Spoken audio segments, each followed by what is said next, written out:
Dragi prijatelji širom sveta, dogodio se novi rat između Srba i Hrvata. Neki kažu da je ekonomski, neki kažu da je carinski, ja kažem da je svetski.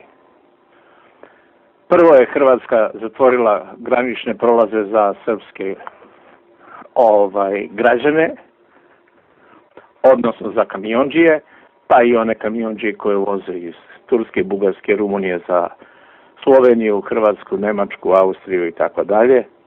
Pa su onda Vučić i članovi naše vlade odlučili da uvedu kontramere, da oni zatvore srpsku granicu za hrvatski saobraćaj, pa je noćas Hrvatska zatvorila potpuno granice i za građani i za automobile, pa je onda Srbija to isto uradila Hrvatskoj, s tim što, Hrvatska je članica Evropske unije, ona je to uradila verovatno uz prečutnu saglasnost zvaničnog Brisela i tako smo se mi našli u nebranom grožđu, što bi rekao naš premijer Aleksandar Vučić, da objavimo rat Hrvatskoj, odnosno i Evropskoj uniji. Kako ćemo iz toga proći i izaći, ne znam, ali znam da smo mi već do sad izgubili 20 miliona evra na toj blokadi kamiona, da se tamo roba kvarila u kamionima, da je ta roba smrdela i curela je po drumovima, da su i kamiondžije blokirale bile jedan dan potpuno prolaz na Batrovcima, odnosno na Bajatovu, to je tu u Sremu gde se ulazi u Slavoniju, tako da to poprima ružne oblike, u što će se izroditi ne znam. Mađari su u svađu sa Hrvatima, ali to je politička svađa, neće oni da ratuju i da zatvaraju jednim drugima granice. Hrvati su u svađi sa Slovencima, Slovenci njima ne puštaju kamione, tako da eto migrantska kriza koju su, kako sam prošli put rekao, smislili i izveli Rusi sa svojim prijateljima iz Sirije, zaista ugrozila evropsku bezbednost i, što je najgore, ugrozila Srbiju. Mi smo zajedno sa Makedoncima dobili od Brisela 17 miliona evra da brinemo o migrantima, Turska je dobila čak milijardu, što ukazuje da problem treba da se rešava prvo u Turskoj, odakle i preko koje Sirijci kreću da okupiraju Evropu. Ali taj novac se vrlo brzo istopi, jer ako u Srbiji budu izgrađena 4 lagera, ako budu vraćani migranti iz Evrope, ko što se obećava, neće nama taj novac puno da znači, imat ćemo ovde posla sa ljudima koji će da budu dokoni, koje ćemo morati da izdržavamo, koji će da budu miljenici države veći nego što je naš narod koji ima slične probleme, a to su nezaposlenost i glad. Ali šta je tu je? Nisam mislio da ćemo toliko ratovati i da ću ja doživjeti neki svetski rat, ali evo imao sam 90-ih zajedno sa vama priliku da učestvujem i da doživim taj rat, pa sad evo i u 21. veku pokušavamo da ratujemo, makar ekonomski. Šta će nama rat i šta će nama problem kad mi Srbi gdje god se pojavimo imamo problema. Sad Aleksandar Đorđević, trener košarkaške reprezentacije koja nije uspela da osvoji medalju, zauzela je 4. mesto na Evropskom prvenstvu, priča kako su naši najveći neprijatelji sudije i sama svetska košarkaška organizacija FIBA, koja smatra da je Srbija mala, nekonvertibilna država koja ne može da i pored sjajnih sportskih rezultata donese veliku zaradu u FIBI, pa zato nije ni bitno da budemo prvi, drugi ili treći u Evropi, a kamoli da idemo na olimpijske igre, i da su zato sudije sa omalovažavanjem sudile našim igračima, dodeljujući im lične greške za sve i svašta, a tolerisala je grubu igru koju su sprovodili igrači Islanda i igrači Litvanije. Ta igra je bila, evo kako, Teodosić primi loptu, skoče dvojica na njega i treći od pozadi, cimaju ga, guraju ga, lupkaju ga, sudija ništa, jel da? I onda igrač francuske reprezentacije Parker, onako čist Amerikanac, jel da, pita Teodosića, što tebe, kad si ti najbolji igrač u Evropi, sudije ne poštuju? šta čovjek da mu kaže, ne da ne poštuju njega, nego ne poštuju ni reprezentaciju Srbije. Naravno, nije to razlog što smo mi bili četvrti, razlog je to što se nismo navikli na takvu grubu igru i što nismo bili dovoljno i mi borbeni i na kraju što nam je centar od 2,20 Marjanović otišao da igra u NBA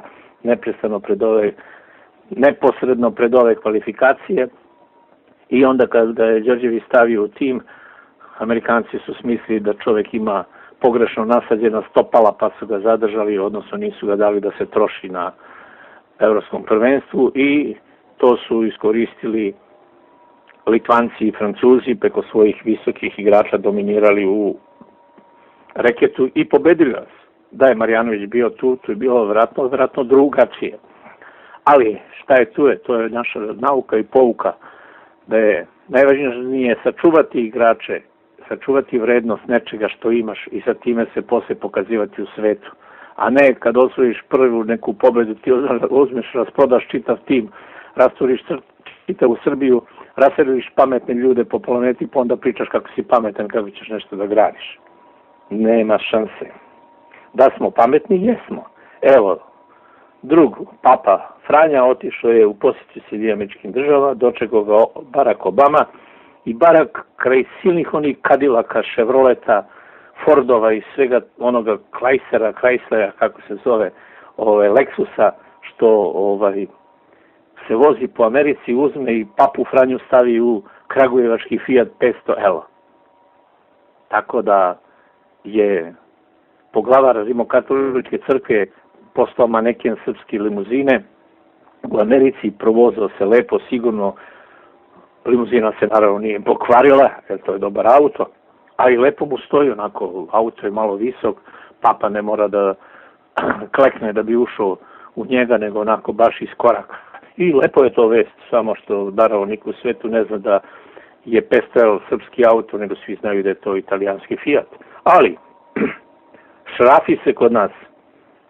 Inače, fabrika Zastava koji se proizvodi taj automobil je pred stečajem i pred propašću. To je kod nas uobičajena situacija. Jer propast je naš zaštitni znak. Mi ne umemo da čuvamo i razvijamo ono što imamo. Možda zvučim neraspoloženo, ali ne mogu drugačije da se osjećam kada pročitam u novinama vest da je u Novom Pazaru jedan Srbin muslimanskog porekla, odnosno muslimanske vere, kafedžija, napravio branu na reci, pa napravio jezerce, pa jezerce se izlilo, pa jezerce potopilo rodnu kuću Svetog Save, 3 još stara manastira i pretilo da ugrozi čitavo staro naselje Ras sa još 6 hramova i kuća. To su ostaci praistorije srpskog naroda na ovim prostorima jugoistočne Evrope. Tu je kuća prvog srpskog episkopa, rodonačelnika pravoslavlja Svetog Save, koju je UNESCO zajedno sa kompletnim tim kompleksom zaštitio kao najveću svetsku vrednost i kao najveću srpsku baštinu. I kako se mi Srbi odnosimo prema tome? Tako što naša srpska opština koja se zove Novi Pazar dozvoli privatniku kafedži da njegov restoran bude veći od kuće Svetog Save i da on može da napravi baruštinu, žabokrećinu preko te kuće Svetog Save i da ljudi idu u kafanu da se mole ćevapima i vinu, a ne idu da vide gde je rođen najveći srpski episkop Sveti Sava. Kad opština nije ništa uradila, onda nije ništa uradila ni Republika, onda ni ministar Tasovac, onaj što ima frizuru ko da mu je vetar razbucao glavu, koji se pre neki dan hvalio kako on posle dužeg vremena uključio Twitter, pa je to bila vest. Ministar Ivan Tasovac uključio Twitter, ali nam nije rečeno zašto ministar Ivan Tasovac i pored pritužbi sveštenstva i građana iz Novog Pazara nije uključio mere svojeg ministarstva kulture, zabranio tu kafanu, ispraznio tu vodu i spasao kuću Svetog Save. I mi sad pričamo kako će šiptari da nam uzmu sve, naše svetinje na Kosovu i Metohiji i preko UNESCO da ih pripišu sebi, a mi uzeli pa ovako žabokrečinom prekrili kuću Svetog Save koju je UNESCO, Svetska organizacija za kulturnu baštinu, zaštitio. Kad sami sebe ne štitimo, šta onda da tražimo da Šiptari tamo ne otmu Srpsku pravoslavnu crkvu i sve ostalo što je srpsko u toj srpskoj pokrajini. Nauka, pouka, naravno, posle pisanja medija, posle toga što je sveštenstvo pozvalo novinare u pomoć, pa se napravio skandal, onda je Tasovac naredio da se Žabokrečina očisti, da se spasava što se spasi može, ali niko nije kažnjen. To je ono najružnije u Srbiji. Svi prave probleme, a niko ne plaća kaznu.